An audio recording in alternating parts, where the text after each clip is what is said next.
વડોદરા શહેરના કરોડિયા બાજવા રોડ વિસ્તારમાં ખુલ્લા પ્લોટમાં ચાલી રહેલી ગટર લાઇનની કામગીરી અંગે ભ્રષ્ટાચારના ગંભીર આક્ષેપો સામે આવ્યા છે। સર્વે બાદ આક્ષેપ કરવામાં આવ્યા છે કે કામગીરીમાં નિયમોની અવગણના થઈ છે। એ મુદ્દે રાજકીય ગરમાવો પણ વધ્યો છે। વોર્ડ નંબર 8 વિસ્તારમાં ગટર લાઇન નાખવાની કામગીરી દરમિયાન અનેક પ્રશ્નો ઊભા થયા છે। વડોદરા મ્યુનિસિપલ કોર્પોરેશનના ખર્ચ અને મંજૂરી પ્રક્રિયા અંગે પારદર્શિતાની માંગ ઉઠી છે।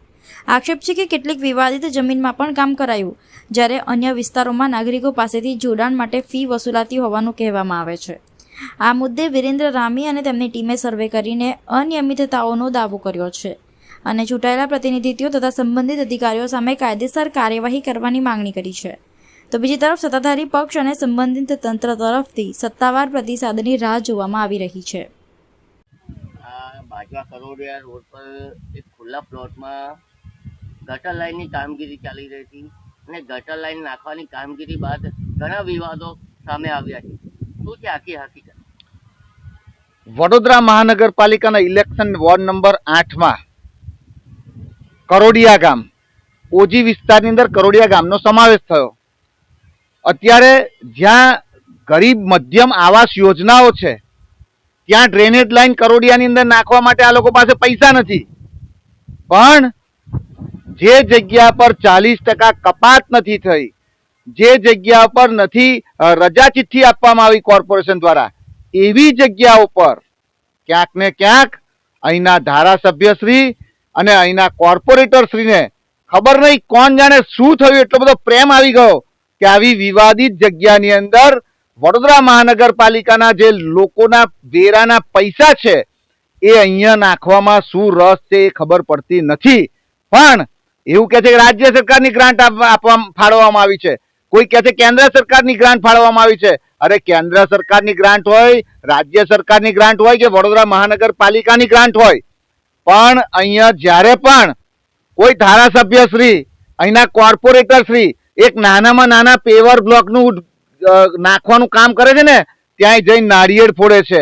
તો ભાઈ અહીંયા શાના માટે તમે કરોડો રૂપિયા ખર્ચી અને અહીંયા જે લાઈન નાખવામાં આવી છે, આમ તો તમે લોકો પાસેથી જ્યાં પ્રાઇવેટ સોસાયટીની અંદર જ્યાં ગરીબ મધ્યમ વર્ગની કરોડિયાની સોસાયટી છે ત્યાં લાઈન નાખવાની વાત કરો, ત્યાં એવું કહેવામાં આવે છે કે ઘર દીઠ 1500 રૂપિયા, 1400 રૂપિયા, 1200 રૂપિયા લેવામાં આવશે।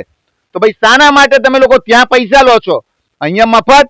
તો એવું તો તમારે શું પ્રેમ ઉભરી ગયો કે સ્વામિનારાયણ નગરની અંદર તમારે આ ડ્રેનેજ લાઈન નાખી એના જોડાણો કરવાનો સમય આવ્યો, જ્યાં સરકારી જમીન છે કે 40% જમીન કાપવાની બાકી રહી ગઈ હતી, એવી વિવાદિત જમીનની અંદર તમે આ ડ્રેનેજ લાઈન નાખી અને જે ભ્રષ્ટાચાર કર્યો છે, અમારો ખુલ્લો આક્ષેપ છે કે આની અંદર કોર્પોરેટર, તમામ આ વોર્ડના કોર્પોરેટર અને માનનીય ધારાસભ્યશ્રી પણ આની અંદર કંઈક ને કંઈક સંડોવાયેલા છે। જે રીતના ડ્રેનેજ લાઇનની કામગીરીને લઈને અનેક વિવાદો સામે આવ્યા છે અને વિવાદો એવા સામે આવ્યા છે કે જે નાના કાર્યકર્તાઓ હોય છે એમનો ભોગ લેવાય છે, પણ જે ઊંચા લેવલના અધિકારીઓ હોય છે એમનો ભોગ નથી લેવા। સૌથી પહેલા તો અમારી માંગ છે કે આ જવાબદારી અહીંના ચૂંટાયેલા પ્રતિનિધિ એટલે કોર્પોરેટરે સ્વીકારવી જોઈએ। જનતા બધું જ જાણે છે કે આની અંદર ભ્રષ્ટાચાર થયો છે, એની સીધી સંડોવણી અહીંના ચૂંટાયેલા પ્રતિનિધિની પાસે જવાબદારી આવે છે, કારણ કે કોઈ પણ ચૂંટાયેલો પ્રતિનિધિ જે છે, કોઈ સરકારી અધિકારીને સપનું નથી આવતું કે અહીંયા આવીને લાઈન નાખે, પણ એ ચૂંટાયેલા પ્રતિનિધિના ઈશારા પર જ આ કામ થતું હોય છે।